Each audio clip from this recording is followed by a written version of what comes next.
Here's another time saver and space saver tip I'm going to try. Make your mashed potatoes ahead of time, then store them in your slow cooker on low heat. That'll keep them warm and ready to serve while freeing up more space on the stove top and in the oven for everything else.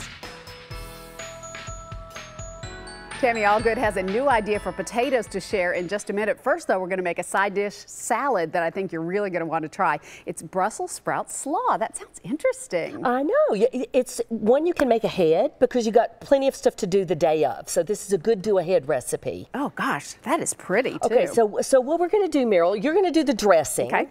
So I've already got the honey in the jar, and it's always good to start with the heaviest item in the bottom of the jar. That way you can know when it's completely emulsified. That's a good So idea. the honey's in the bottom. We're adding mustard. That is, let's see, oil.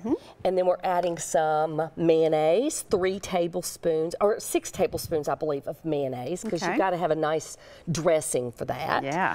And then we're going to add some white vinegar, orange juice, salt, and pepper. Wow, that sounds really interesting. I know, it's just fun. And again, the longer this sits, the better it gets. My husband says he's the same way. I love that.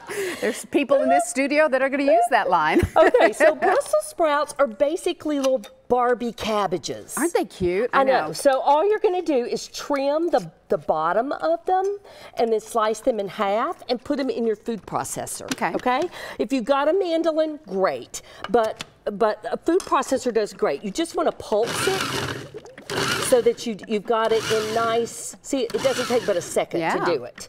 And basically all you're going to do is add that dressing that you've got plus some toasted pecans, and you're just going to put this in the fridge and let it sit.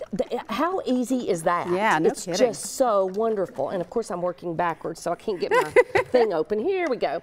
So you can do as much or as little as you want to with the Brussels sprouts. Cover it. You need at least 2 hours. Overnight's even better. Oh, that's great. Don't you love those make-ahead recipes Yes, so you don't have to stress the day of? I do. And that's don't great. worry about the pecans in there. It'll soften them up just fine. So Good. that's just perfect. So All right, I think everything's emulsified. Yep, That's a I think great you've tip done on the good. honey on the bottom. Yeah, always do the heaviest item on the bottom.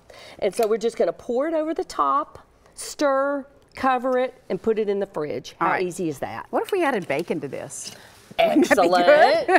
I love that idea. Anything with bacon is going to be fantastic. Tell you what, how about if I stir and you show start on us this cool potato dish? Okay, so this is potatoes Anna.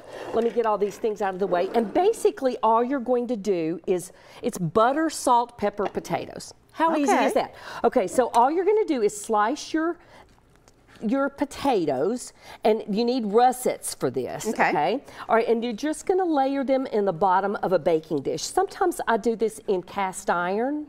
It just doesn't look so pretty when you pull it out for serving purposes, you know what I mean? So you're overlapping those then? That's right, so I'm just overlapping those, just keep going. It's gonna be about 4 or 5 potatoes by the time you get all of these sliced and in here.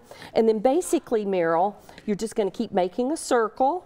Oh, that's so pretty. And then we're just going to bathe it with some, here, I'm just going to pile those in the middle. Bathe this with some melted butter. Yum. Okay, so do that first. And on every layer, you're just going to keep repeating. Layer, layer, layer, layer, layer. And how long do we bake this guy? An hour. Okay. Salt, pepper, in an hour. And don't put your potatoes in water because you want them to kind of stick together in the dish. I tell you what, 2 super easy recipes, and I think they're both going to be delicious. We can't wait to try them. Thanks so much, Tammy. Thanks.